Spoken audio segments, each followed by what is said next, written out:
बिस्मिल्लाहिर्रहमानिर्रहीम अस्सलाम वालेकुम मैंने गुबरो class 8 subject Kashmiri date 3/9/2020 topic वार या आगो जुवी ब्या गो इजुवी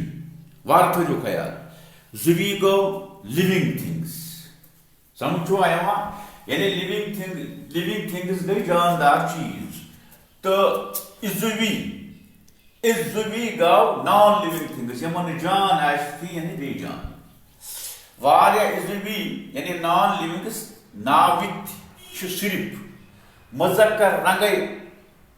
वर्तावने समझो आया शाबाश ताप वार बोझो जहाज रूद ख्याल को तुल कतुल छम फर्श तालव बिस्तर मेज कंप्यूटर रॉक शस्तर सुन समझो आया वार थो ख्याल सुन कलम रनवे वजीफ